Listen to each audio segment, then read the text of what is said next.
Now that the heir is born, you're of no use to me. Leave the kid and get out. We don't have the luxury to provide for a freeloader. David's words left me feeling dizzy. All this time, I had been working hard for David. But all that awaited me were his harsh words, treating me like an object. Just because he's my husband doesn't mean he gets a free pass for everything. David crossed a line that should never be crossed as a human being and a husband. That is something I can never forgive. Slowly, I could feel my feelings for David cooling. What remained was nothing but resentment towards David. That's why I decided to make David's life a living hell. My name is Karen Connolly, a 38-year-old homemaker. I live with my husband David. David's family runs a well-known resort hotel. Currently, my father-in-law manages the business, but David is next in line. David is busy every day trying to become a competent manager. Of course, I fully understand how challenging it is to be a business owner. Thus, I had been striving every day to support David as his wife in the future. In the midst of this, I became pregnant with David's child. David has no siblings, and since this child is our first, if it's a boy, he would definitely be David's successor. When David heard the news of my pregnancy, he was overjoyed. Finally, I'm going to have a child. You must give birth to a boy. I couldn't sleep well out of worry because we didn't have an heir. His words seemed to suggest that a child of any other gender wouldn't be valuable. It took us a while to have a child, and before we knew it, I was already 38. Whether or not we could have another child was uncertain. Maybe he said it unconsciously, but David's words weighed heavily on my heart. I must give birth to a boy. But what if it's a girl? Overwhelmed by such fears, I attended regular health checkups. David never once accompanied me to these checkups. Of course, he's busy with work and often out of the house, but even on his days off, David would just relax at home and never offered to drive me to the hospital. Alone, battling my fears, I went to a regular checkup that day. Then, it was confirmed that I was pregnant with a boy. In that moment, I felt as if a weight had been lifted off my shoulders. I had successfully become pregnant with a boy. From then on, I did my best to ensure a healthy birth. I thoroughly researched prenatal nutrition, and even when morning sickness took away my appetite, I forced myself to eat nutrient-rich meals for the sake of having a healthy baby boy. Absolutely, give birth to a healthy boy, because he's going to be my successor. If a child with any problems is born, our hotel won't be able to continue running. You have a big responsibility. Every now and then, David would put this pressure on me. Each time he said such things, it felt like a heavy burden was being placed on my shoulders. The thought of our child not being born healthy terrified me. But at the same time, I felt guilty towards the baby in my womb. As a mother, no matter what kind of child is born, I should love them. Yet somewhere inside me, I harbored feelings like, you must be born with a healthy body. Towards my unborn child, I felt as if I was projecting my own burdens. Whether it was due to mental stress or not, my health continued to decline. My morning sickness was so severe, I often found myself throwing up shortly after eating. According to my in-laws' belief that families should dine together, David always made sure to be home for dinner after finishing his work. The usual routine was him eating the dinner I prepared, then relaxing afterwards. But lately, as soon as I eat dinner, I feel a wave of nausea and end up rushing to the bathroom, hand over my mouth. It's been happening more and more. Seeing this, whether out of annoyance or concern, David always sighs and says, again? Getting all dramatic about how sick you feel just ticks me off. I get it, pregnancy is tough, right? But doesn't that seem a bit over the top? Women all around the world go through the same struggles and get over it just fine. Why can't you handle it like everyone else? You lack a sense of responsibility as a wife. I'm sorry. David scolded me almost daily. After throwing up, the fatigue was already unbearable. Yet, when I came back, I'd be showered with harsh words from David. My physical illness was compounding the fragility of my mental state. David's words, flung at me during those moments, often brought tears to my eyes. Do you think crying will solve everything? What you're doing is failing as a wife. A wife should try to create a comfortable home environment for her husband. I'm scolding you because you're so immature. But crying about it, really? Looking into my teary eyes, David let out a deep sigh. I understood that it was pitiful to cry over such matters. I knew that as David's wife, I needed to pull myself together. I understood it in my head, but my heart wouldn't follow. On the contrary, in my heart, I blamed David, wondering, why can't you be more supportive? Despite the fact that David was working hard at his job. The pressure of being the heir to a famous hotel chain must have been daunting and strenuous. And yet, I was constantly disappointing him. His words, "You're failing as a wife," stung me deeply. And that sting, like a stake driven into my heart, didn't go away. In fact, every day, more stakes were driven in, and my heart was screaming that it had reached its limit. Despite everything, I did my best to support David in my own way. The baby in my belly was growing steadily, and the doctors said the progress was good. But giving birth doesn't mean it's over. In fact, thinking about having to raise a child made me realize that this was just the beginning. And that's why I tried to motivate myself to work harder. David didn't accompany me even when buying baby supplies. He always had different reasons. He was busy with work, had social commitments, wanted to relax at home, and so on. Seeing this, my mother-in-law offered to help. She drove me around in her free time to buy things for the baby. "Karen, I'm so sorry about this. David can be so thoughtless." My mother-in-law apologized every time we met. But I knew David was on the path to becoming the manager of a well-known resort hotel. I knew it would be difficult for him to find time since before we got married. Yet, his repeated actions that showed a lack of awareness as a father were certainly disheartening. Despite all the pain, I kept on going. Finally, my labor pains began and I was admitted to the hospital. However, even during my hospital stay, David didn't visit me at all. "I'm sorry you're feeling lonely. I told him to take a break from work and spend some time with you, but it seems he can only think about work," my father-in-law said apologetically. I understand that the heir to such a position must face various concerns. Indeed, as the heir, there could be concerns to be had. But to not even come see his hospitalized wife's face, what's that about? David only came for the birth. He wouldn't even hold my hand as I writhed in pain. Just stood by, merely watching. How lonely that made me feel. Even so, our baby was born healthily. The first cry echoing in the delivery room. Hearing it, I almost felt like crying myself. After the birth, things calmed down, and I was alone with David in the hospital. Since it was the first time in a while we were face to face, I was thinking about what to talk about when David said, "I have something to tell you." As I cocked my head, wondering what it could be, David began to speak. And then he said something outrageous. "Now that the heir is born, you're of no use to me. Leave the kid and get out. We don't have the luxury to provide for a freeloader." I felt dizzy at David's words. Of no use? Leave the kid and get out? Freeloader? What is David saying? I've been trying so hard for David's sake. I felt like something I had been holding onto for years was slowly slipping away. It was my love for David. Seeing him smiling smugly after betraying me so cruelly, anger began to well up within me. I won't feel satisfied until I thoroughly bring David down. I will do everything I can to make sure of it. With that resolve, I decided to take action. If that's the case, fine. On the day of discharge, I'll leave the kid and go, okay? I asked with a smile. David widened his eyes, perhaps not expecting me to agree so readily. Of course, I wasn't just saying those words for the sake of it. I truly believed it would be okay to do so. That's a relief you're quick to decide. Don't worry, I'll explain everything to our folks. After we get home, let's go through the attorney for the divorce proceedings. David, who initially seemed surprised, realized I was serious, breathed a sigh of relief, and said that with a smile. Of course, I didn't say that without a plan. Rather, I was convinced that by doing this, I could surely give David a nightmare. David didn't come to see me at all until the day of my discharge.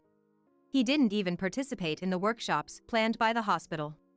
While I had expected as much, I couldn't help but smile at his thoughtlessness. David really doesn't think things through. After a while, the day of my discharge finally arrived. I came back home carrying the baby. Then there it was, paperwork from the lawyer that David must have prepared in advance. Can you fill them out quickly? Don't tell me you've changed your mind. I'm all set to get a divorce. I won't say anything like that. I put the baby to sleep, feeling irked by David's words, and quickly filled out the paperwork. David had already filled in the parts he needed to, so the papers were soon completed. Well then, goodbye. Thank you for everything, I said. Then, I returned to my room, took only the bare minimum of my belongings, and left the house. Then, I decided to stay at my parents' house for a while. Seeing me arrive with nothing but the clothes on my back, my parents were worried. But as I explained that I had my own reasons for everything, they said nothing and served me a warm meal. After spending a pleasant time with my parents, the night grew late and I decided to go to bed. Being quite tired, I was able to fall into a deep sleep immediately. But a few hours later, I was jolted awake by the shrill sound of my smartphone. Rubbing the sleep out of my eyes and checking my phone, it showed more than 30 missed calls from David. There were also numerous messages pleading me to answer the phone, making it apparent that he was in a dire situation. David seemed more cornered than I thought. I almost laughed in satisfaction, but held it in. Wondering what the situation was, I decided to call him back. Hello, is that you, Karen? It's Karen, right? Please, help me with the baby. David began explaining the current state of affairs. After I left, David had tried to take care of the baby himself, gathering whatever information he could. But parenting isn't something you can just wing with knowledge alone. Plus, our baby was just born. It was undoubtedly demanding. David, who had never shown any interest in housework or the baby except as a means to secure his heir, was clearly unfit to be a parent. As I expected, David started to lose his nerve almost immediately. Exhausted, he went to sleep only to be woken up by the baby's crying. Although he was aware of the concept of crying at night, the reality exceeded David's expectations. Even when he finally got the baby to sleep, the crying would soon start again, disturbing his sleep. David seemed at his wits' end, unable to get a break from the relentless responsibility. Please, come back home now. I didn't know it was this tough. I realized I can't do it without you. I'll forget about the divorce. Come back home now? Forget about the divorce? That's ridiculous. It's not to my benefit at all. It's actually a loss for me. But David kept repeating desperately. Come back. I can't do it without you. If I still had feelings for the old David, I would have probably responded to these pleas. But I didn't give a damn about David now. I had no intention of reaching out to him. Sorry, but you need to give up. We just can't be together, no matter what. We're divorced, we're no longer a couple. I'm already being nice by answering your calls. Really, I couldn't care less. I was sure that no matter what he proposed, I would never consider going back to David. But David kept desperately trying to hold on to me. Despite the fact that he hadn't done anything for me when I was having a tough pregnancy. Even more, he had left all the childcare and its necessities to me. He didn't even come to see me when I was in the hospital. But when it came to the baby, he wanted to claim it as his own and kick me out. A sigh escaped my lips at David's audacity. Why did I ever marry such a man? Where did I go wrong? As if he couldn't comprehend my feelings at all, David was trying to keep me on the line with his desperate voice. It was so annoying. I was wrong, I realize that now. I deeply regret it. I underestimated parenting, I had no idea it was this hard. I need you, Karen.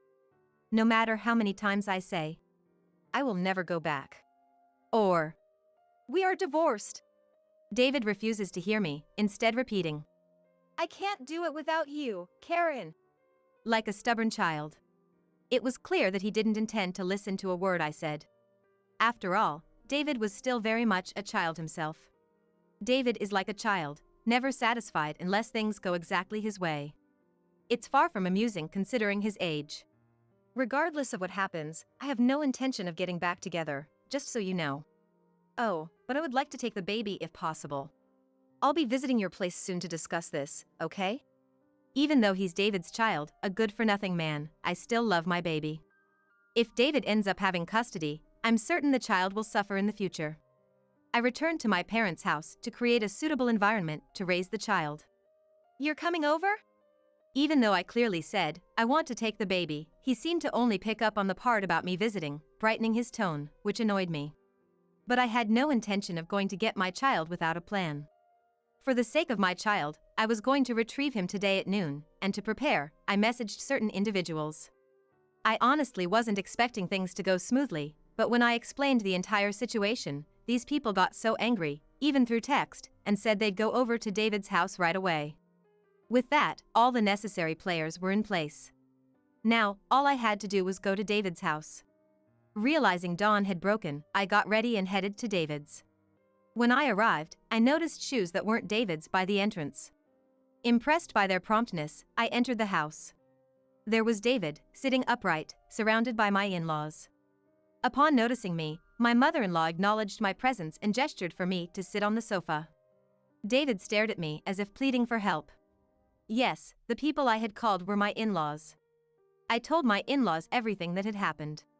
My in-laws were absolutely furious at David's actions.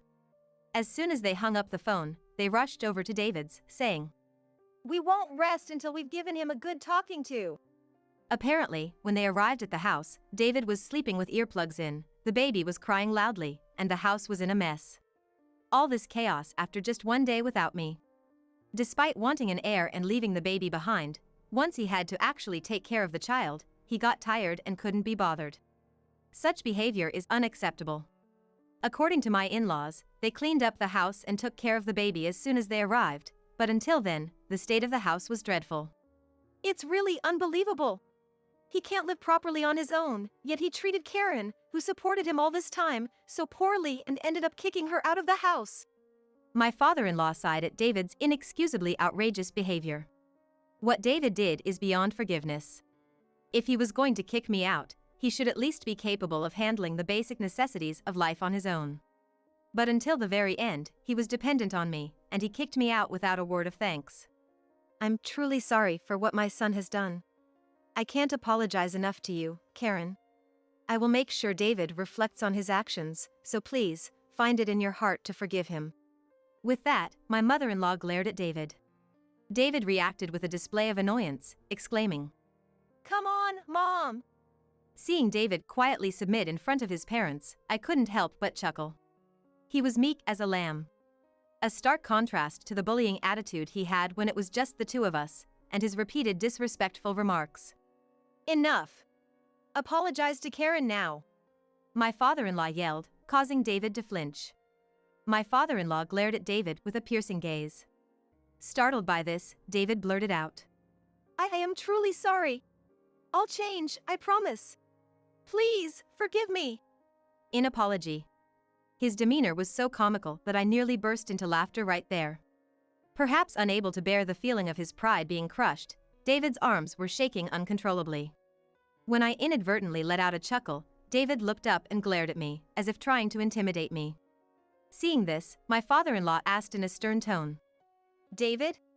No matter how much David resisted, he couldn't go against his in-laws. After all, they could decide if he would be the next CEO or not at their whim. Being scolded by his father-in-law, David fell silent and just looked down. I didn't want to waste any more time on David. After discussing future plans with my in-laws, I left the house I had lived in for a long time, taking my son with me. To be honest, I'd had a tough time for a long while. I was emotionally drained when I gave birth to my son. I can't afford to spend any more time for David. I have to lead my own life. I looked down at the face of the sleeping baby in my arms. A face that resembles both me and David. Yet, now I find my son truly adorable. Had I continued to live without peace of mind, I wouldn't have been able to see my child as cute. In retrospect, I'm glad I could settle various matters. Of course, David will likely suffer in the future. But that's no longer my concern. Subsequently, on the advice of my in-laws, I decided to demand alimony as a childcare from David. Initially, David was reluctant to pay the alimony, but under pressure from his in-laws, he reluctantly agreed. However, the condition was that his in-laws wouldn't help him out with the alimony payment. Most of the money David has is financial aid from his in-laws. That's why he threw a tantrum, saying he couldn't possibly pay hundreds of thousands in alimony by himself. Furthermore, my in-laws decided to disown David. They ousted him from the position of next CEO and apparently decided to have an employee they trusted take over. Having been cut off from his in-laws, and in debt from paying alimony, David is now struggling to make ends meet, doing odd jobs day and night. He seems to be trying to get in touch with me through mutual friends, but I had taken measures beforehand, so I should be fine. I later found a new house while raising my son at my parents' home. Luckily, it didn't take long to find a good house, so we moved in not long after and are now living just the two of us. I am currently working while sending my son to daycare, earning a living. There's a gap of a few years since I was a full-time homemaker, but I was able to fit into the workplace quickly, and I'm enjoying every day. I had my fair share of struggles and hard times. But now, I'm quite happy. I cherish this happiness and want to live on.